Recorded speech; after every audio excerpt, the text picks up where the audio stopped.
Hello everybody, and welcome to the new section of the Geekwave called Reading Rainbow Six Reddit, where we go through the Rainbow Six Reddit and we pull out all the things that are trending this week, things that you might not have wanted to read, but now you have video content for.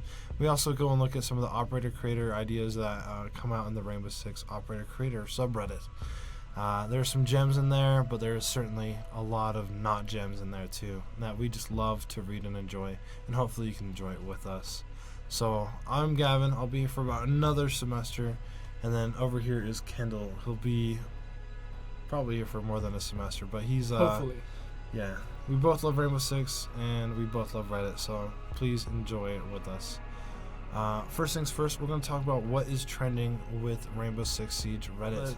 The main thing that's been taking the world by storm this week has been Australia's wildfire epidemic, and when I say epidemic, I mean epidemic. It's really bad.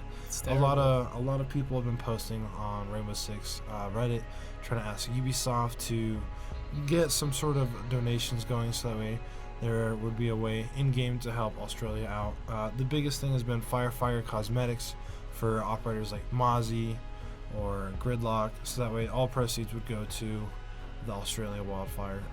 And although they haven't done anything yet, even though there's been a lot of controversy about it because they already have Firefighter cosmetics made, Ubisoft just barely donated $30,000 to the Red Cross Foundation to help out with the wildfires. So hopefully we'll have some cool cosmetics coming out soon, but nothing confirmed yet. Yeah, we don't know. They didn't say for sure whether or not they were or weren't going to. They just said that in their announcement of their donation, they said that they felt like the matter was too urgent to really put those things into development and get a release out for it, and they wanted to give aid sooner. Yeah, it takes a lot of time and kind of an idea. I think it would be balancing, because we saw, two seasons ago, what was that one skin that everyone hates?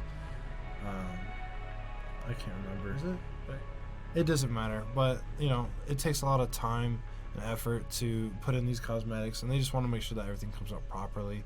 But like Kendall said, really urgent matter. Australia is literally on fire. So yeah, donations. What's another thing trending on the Reddit right now, Kendall? There's a lot of things trending on Reddit right now.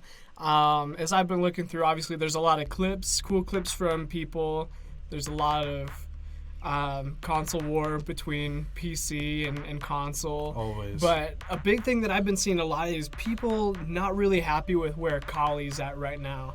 And there's been a lot of ideas floating around about how to fix her. And some ideas that have been floating around have been, changing her next shot speed so that she can fire a little bit faster.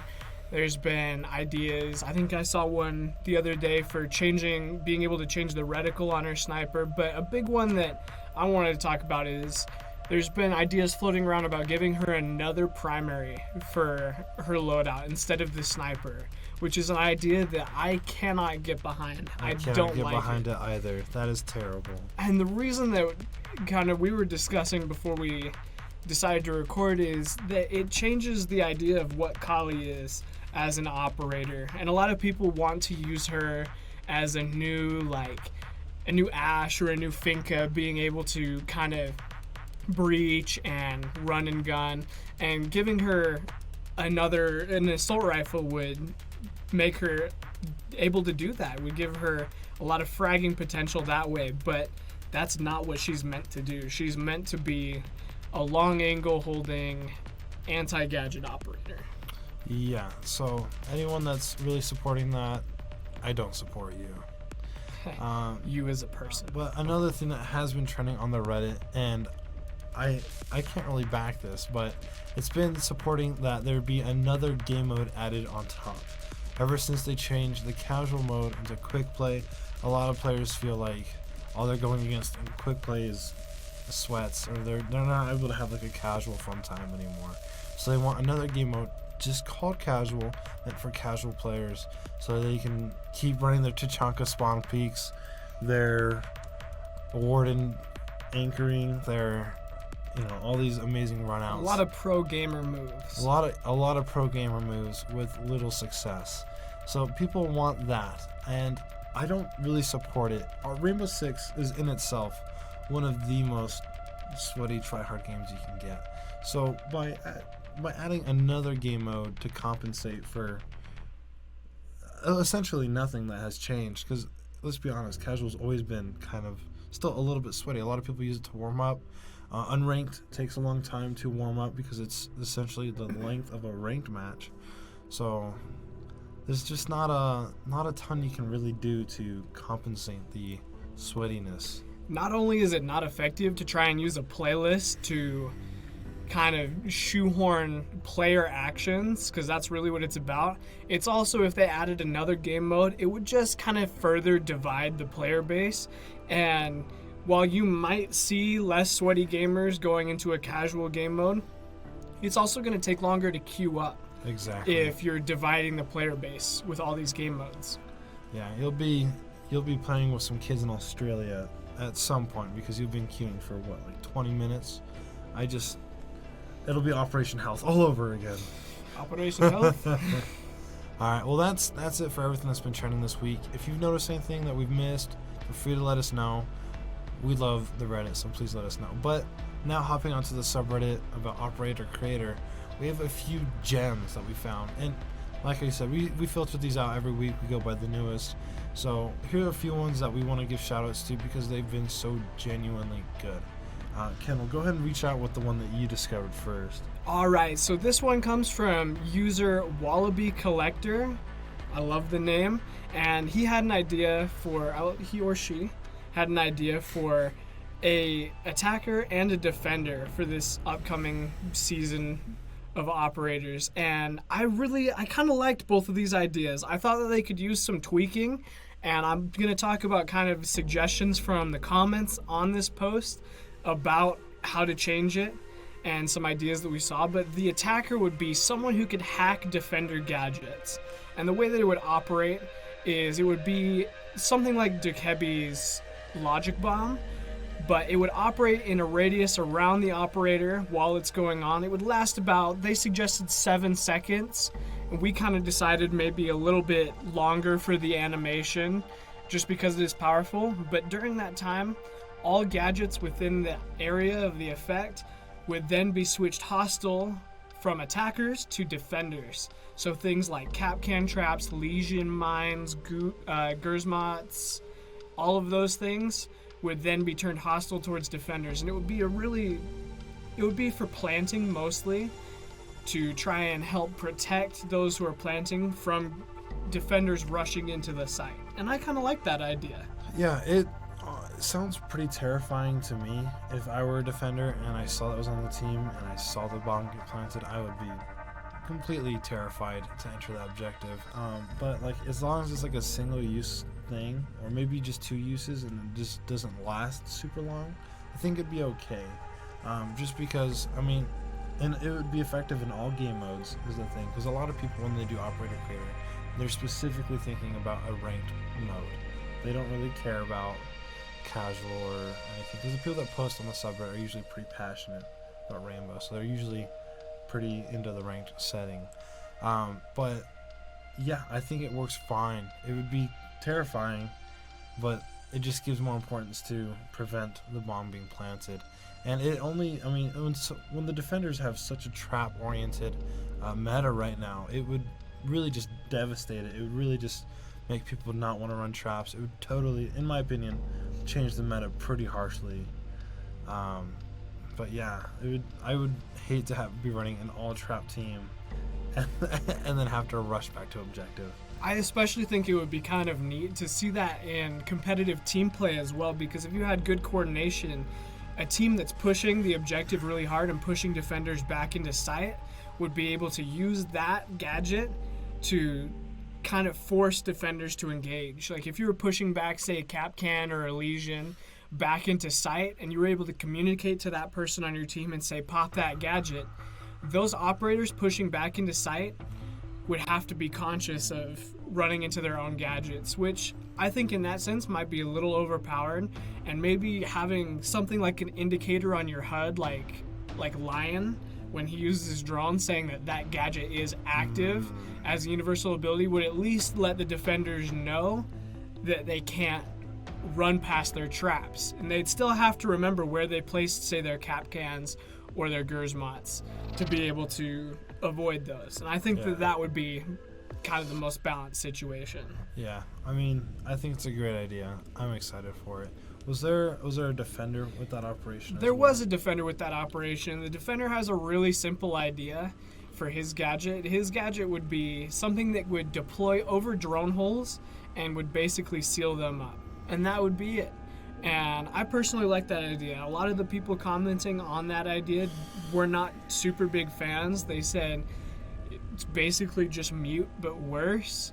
I don't think so. I personally, I kind of like the idea simply because I think denying intel is something that is never really going to be too overpowered in the game. I'll probably eat those words later at a later date, but I feel like that's one thing where you can get away with having a lot of intel denying operators without breaking either side. Yeah, and I think it'd be especially useful because not only can you deny drones, but you can also kind of like allow more rotations, because there are so many people that put the claymores in the drone holes, which is very effective. I use that as a total thing in the meta right now, but it would totally disengage that. People would not want to use it. It would just be wasting a claymore, because yeah, as a defender, if you're rotating and say you don't notice that claymore, it's an easy kill for an attacker. And as an attacker, let's be honest, you just place the claymore in the drone hole, you forget about it, and then somehow in the middle of the round you kill a cav and you feel pretty good about yourself. So I think it'd be an excellent way to kind of deny these anti-rotations, and in particular Twitch drones, because those things terrify me as a Mira main. So. Absolutely. And there were suggestions about how to buff that or change that. There's been an operator idea floating around for a while about an operator that deploys foam that would be able to seal up holes, or potentially use it as a throwable to, if you're rotating around and there's attackers hot on your trail, you could throw it above a doorway and it would then auto deploy and seal the doorway for a few seconds, just like a regular barricade, but you wouldn't have to stop and throw it up, and it would allow you a chance to escape. They were thinking that that could be combined with the drone hole idea, and it would be the same type of gadget. Maybe you'd get 5 total for the round, and that way you'd have a little more balance. And I like that idea as well. I think that wouldn't be too overpowered. It would be something that would see a lot of play as someone who's, lurking or rotating. Yeah, I think that's one of the beautiful things about it, is it's not like just completely overpowered. It's like, wow, this would work. This would change up the meta. It's something I would want to use, wouldn't want to go against, but also you can counter it. There's like counters to each of these things, and it's nice. Like it's just great. It makes me happy to see these kind of really awesome ideas on the subreddit that you could possibly see in the game. Absolutely. Now those were some of the fun ideas. Let's switch over to the nice part. I think, Gavin, you had what was a not so great idea. So this has been the weekly thing that we found. This is probably the gem that we found that was just one of the worst ideas we've ever seen. This is by Redditor Napkin Wipe, and I'm sorry if we're just going to completely diss on you, but it was a terrible idea. It's not you. We just don't like the idea very much, and we're going to talk about why we don't think it fits in Rainbow. So it was Operation Bunker, and so basically it was just a single attacker. That was all that was announced, was just the attacker. And this attacker, similar to the foam, could redeploy, could barricade behind them. This is something that we've been all kind of wanting for an attacking team, just to prevent rotations. And it's something that we've all been wanting. But as a castle main, I've always wanted a castle on attack. I think he's kind of an underlooked operator, so we were excited about the idea of reinforcing on attack. Yeah, but Napkin Wipe took it just a lot farther than it needed to go. So instead of just being able to barricade, which I think would be plenty, it would offer plenty, they're like castle mats where they're incredibly strong. But in addition to this, they're even stronger than normal castle mats, and they can only be destroyed by impacts or nitros by the defender team, or if they stand next to it and they want to tear it down, the animation would take 4 seconds. But there's a catch. What's the catch, Kendall? You know it. The awesome catch is that not only if you want to destroy them fast can they only be destroyed by impacts or nitros or by an incredibly long animation, they also come with an alarm system that alerts the attackers on the enemy team, and they did specify that it could just be this new attacker or it could be the whole enemy team, but it would alert them that defenders are trying to take down the barricade, essentially meaning that you're going to be caught red-handed anytime you step near it. Yeah. And so, while this may not seem inherently overpowered at first, I mean, it is because, one, a lot of operators don't have impacts or nitro cells anymore. And the ones that do, you're going to be using most of your impacts in the preparation phase. The ones that really hold it are operators that do runouts. But if you do a runout, you're going to do that in the beginning of the match anyways. Or like people like Castle that hold on to theirs too. If they need to make a quick escape, run into it. So you're not going to have many defenders being able to get past this. So it's already a big overpowered operator. And in addition to this, they're more powerful than castle mats. So having to sit there and hit it, like for castle, I think you have to punch it 14 times, or is it 12? It's 12. So maybe like 15, 16 times if it's just slightly stronger. But that's a lot of time. And even if you're punching it, that's setting off the alarm.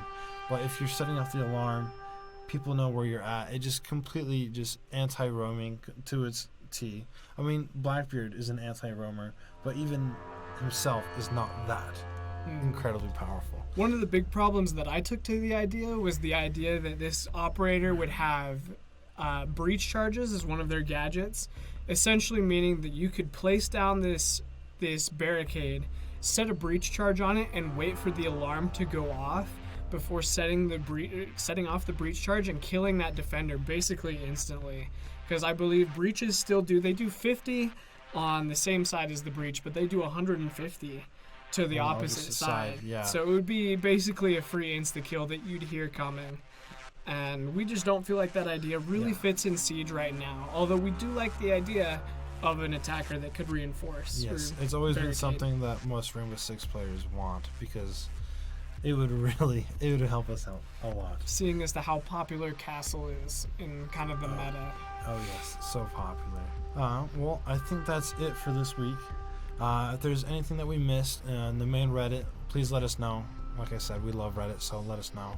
And if you find any gems that you think would be really playable or balanced, let us know so we can talk about it and see if we agree with you, see if we disagree with you. Or if you find just any genuine bad ideas that you want us to highlight, let us know. We see a bunch, so I love seeing them. So thank you guys, and we'll see you guys next week. See ya.